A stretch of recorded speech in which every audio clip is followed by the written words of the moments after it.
and welcome to Camera Mosaic. Good morning, Yves. Thank you for having me. Let me say bonjour and comment y est. And that's it. That's the extent of my Creole. No, très bien.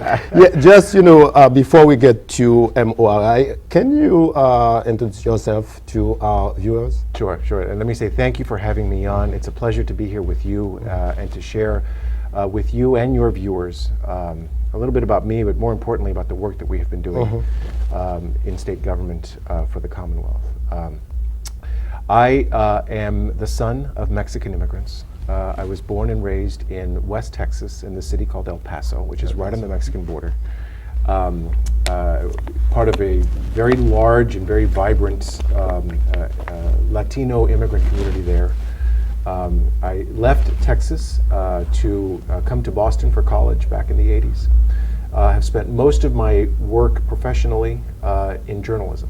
I was for many years a journalist at the Boston Globe. I was a reporter and editor. I spent, including 4 years that I spent as a foreign correspondent based in Latin America, in Mexico City, and I covered the entire region. I spent a lot of time in the Caribbean. I spent many of my reporting trips were in Haiti, where I had the opportunity to travel to different parts of the country, covering different topics from health to the environment to politics, obviously.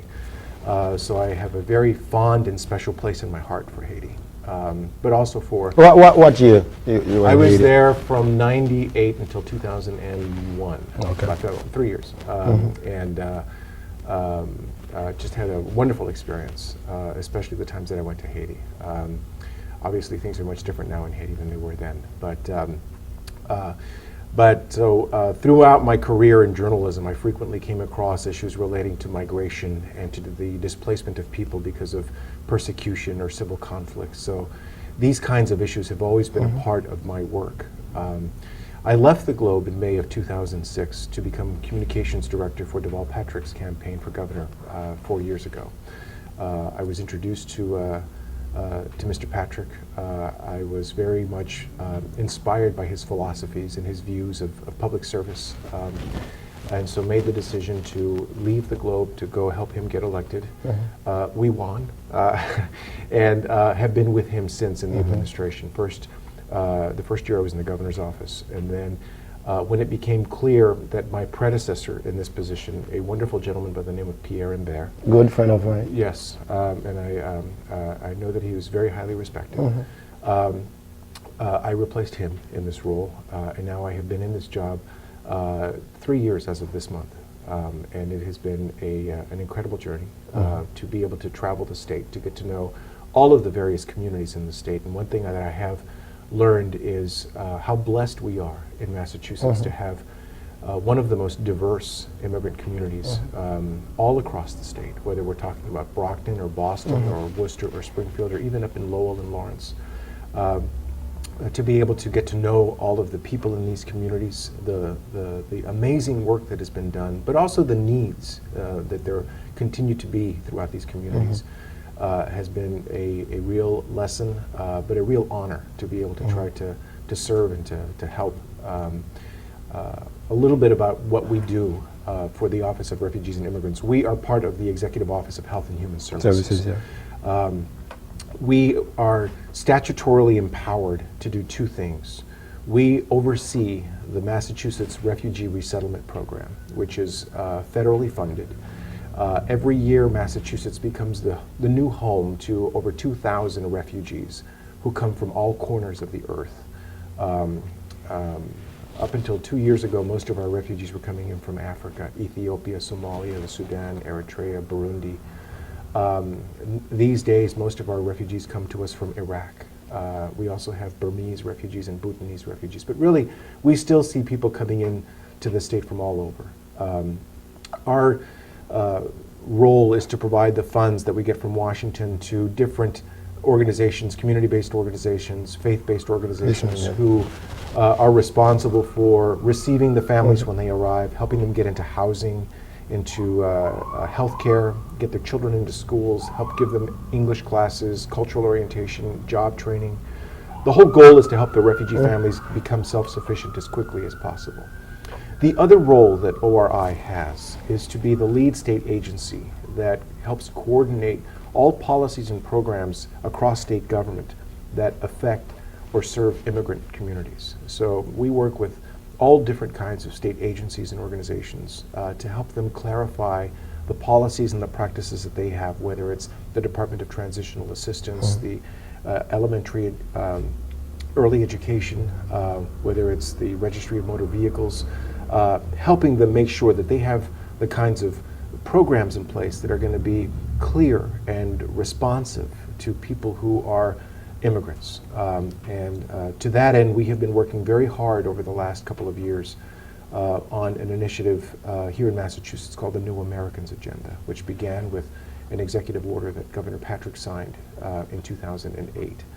And that has given us, for the first time, a comprehensive set of recommendations for how we can better integrate our foreign-born residents into the economy, into their communities, and into just our state as a whole. Because we know that we benefit, and we have benefited historically, from the contributions that our immigrants have made through the years. And so we want to be sure that we have a way that we can continue to appreciate and to help those immigrant communities become a better, stronger part of our economy and of our society. Yeah, but those good ideas, for immigrant, it's not something nowadays in this country, you can really sell even at the state or at the federal level. And at the time, we are facing huge economic, challenges in this country. How do you deal with, this situation? Because mostly you are serving people who don't have a voice. That's right, that's right. And that is really what makes it such a tremendous challenge, as you say, in the economic climate that we have found ourselves in. It's been unprecedented, the challenges that we have faced, not just as a state, but as a country, over the last few years. And add to that the sort of the sentiment that you hear out there that some people have about immigrants and the misconceptions that they have. Part of the hope with the New Americans Agenda and with the work that we've done in the administration is to be able to more properly recognize that most of our immigrants are here legally. Most of them are tax-paying, hard-working residents who contribute to the health of our economy in so many different ways, as entrepreneurs, as academics, as scientists, as even as landscapers.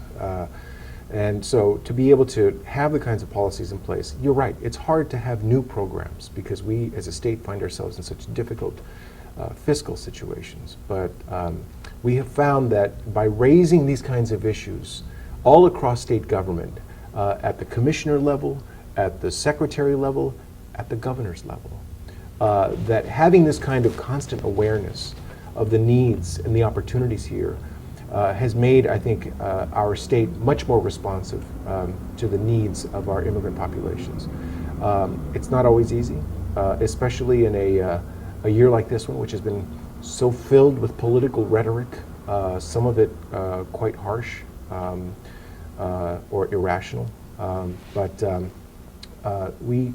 We push on, and the governor has us push on because he believes that we need to be much more forward-leaning, even in times of great economic difficulties, to have the kinds of policies and tough decisions about cuts that have to be made, and we have made some in my agency as well, but always having those values in mind that the governor reminds us constantly of is what really sort of helps push our work forward.